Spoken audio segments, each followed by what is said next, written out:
हैं नंबर 10 से Spiderman 2099। Year 1992 में मार्वल कॉमिक्स के क्रिएटर्स ने यूनिवर्स 2099 को रिलीज़ किया। 4 कॉमिक्स के साथ वो थे Doom, Punisher, ravages and the Spiderman 2099 issue 1।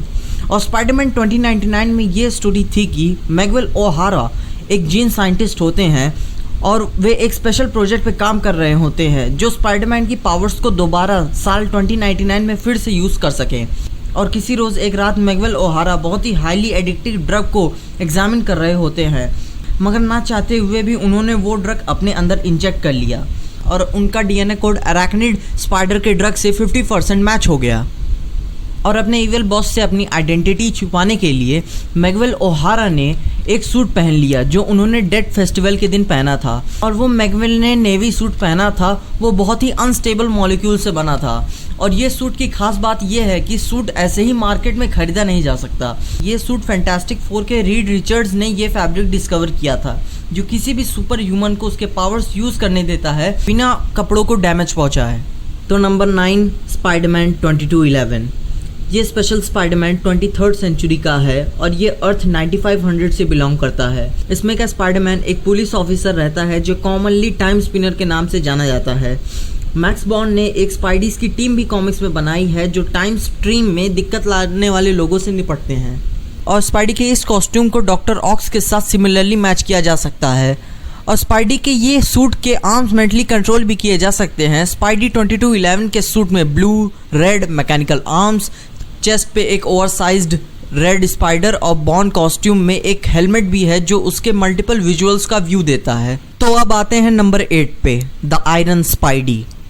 जैसे कि हम सभी ने कैप्टन अमेरिका सिविल वॉर देखी है, उस मूवी में टोनी स्टार्क स्पाइडरमैन को एक सूट देते हैं जो फुल्ली फीचर्ड होता है। लेकिन सिविल वॉर सीरीज इतनी बड़ी है कि उसे एक मूवी के अंदर समराइज करना बहुत ही मुश्किल है। तो फिर कॉमिक्स में आगे चलते चलते टोनी स्टार्क स्पाइडी को एक और सूट देता है जो आयरन मैन से इंस्पायर्ड होता है। तो जैसे कि सिविल वॉर में कुछ हीरोज गवर्नमेंट के खिलाफ हो जाते हैं और इसी बीच कैप्टन अमेरिका और टोनी स्टार्क की 2 टीम भी बन जाती है जो एक दूसरे से बिल्कुल अलग होते हैं। लेकिन ये तो हुई स्टोरी की बात। टोनी स्पाइडी को एक सूट देता है जो कटिंग एज मटेरियल से बना होता है और उस सूट में 4 कंट्रोल करे जा सके वाले रोबोटिक आर्म्स भी होते हैं।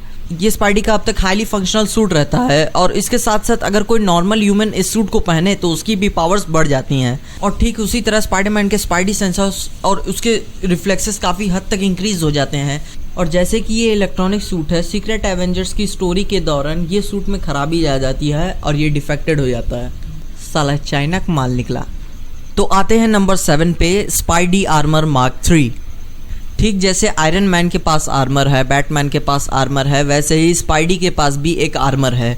ये आर्मर पीटर पार्कर ने अपने खुद के रिसोर्सेज से डिस्कवर किया है होराइजन लैब्स के साथ। ये आर्मर स्पेशली सिनिस्टर 6 के साथ फाइट करने के लिए बनाया गया है। इसके बाद पीटर ने सोचा कि अब इस सूट को दोबारा यूज़ करने की कभी ज़रूरत नहीं पड़ेगी, मगर डॉक्टर ऑक्टोपस के साथ फाइट के दौरान स्पाइडी के पास आखिरी में आर्मर का ही सहारा बचता है और पीटर इसे दोबारा यूज़ करता है। ये सूट इतना स्ट्रॉन्ग रहता है कि ये अकेले राइनो को डिफीट कर सके बिना किसी पावर्स के साथ। ये सूट इलेक्ट्रोस की पावर रखता है और सैंडमैन को हराने में भी कामयाब है। ये मार्क 3 बहुत ही हाईली एडवांस है और ये यहाँ तक कि आयरन मैन की तरह फ्लाई भी कर सकता है। तो आते हैं नंबर 6 पे, द सिम्बियोट। हम सभी मेजॉरिटी ऑफ लोगों ने स्पाइडरमैन 3 देखी है और हम जानते हैं कि सिम्बियोट का रोल क्या है। पीटर पर सिम्बियोट की इविल पर्सनालिटी हावी होने लगती है और वो धीरे धीरे बुरा हो जाता है। जब उसे पता चलता है कि कोई उसे कंट्रोल कर रहा है तब पीटर बड़ी मुश्किल से सूट को उतारता है। तो फिर आगे जाके पता चलता है सिम्बियोट की और भी ज़्यादा ताकत है।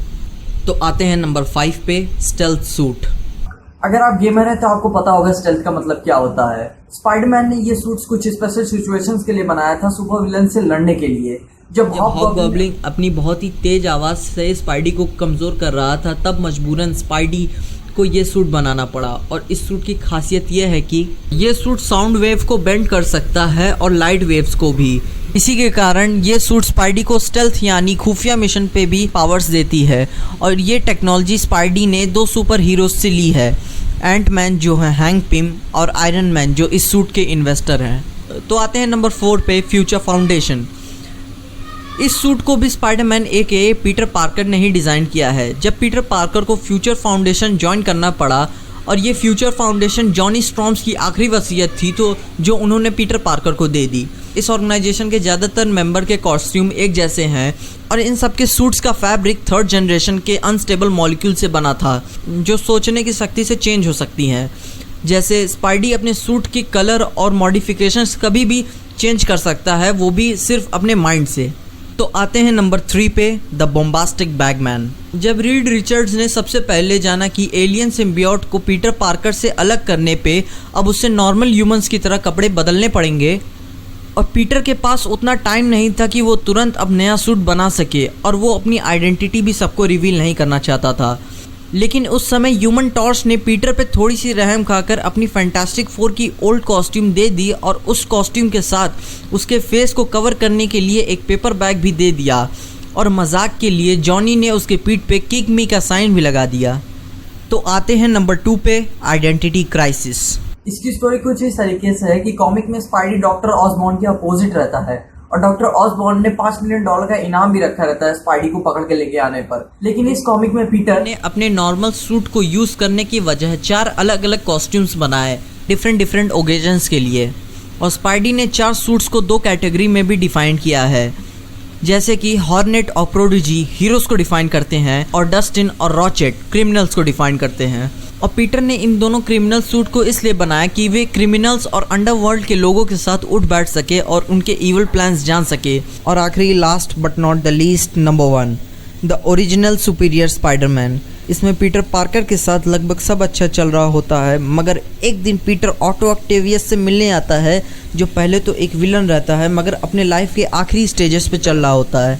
मगर अचानक धोखे से ऑटो ने पीटर का माइंड एक्सचेंज कर लिया और पीटर उतने हाई इवल फील्स को कंट्रोल नहीं कर पाता है।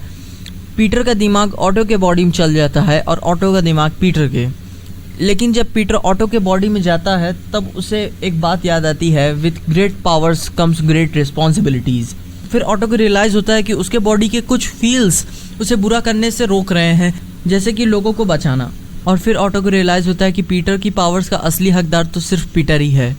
तो दैट्स ऑल। मेरा फेवरेट तो आयरन स्पाइडी था। मुझे आप जरूर बताएं कि आपको इस वीडियो में से कौन सा सूट अच्छा लगा और अगर आपको वीडियो अच्छी लगी तो लाइक करो यार और मोटिवेट करने के लिए सब्सक्राइब करो पीजे एक्सप्लेन।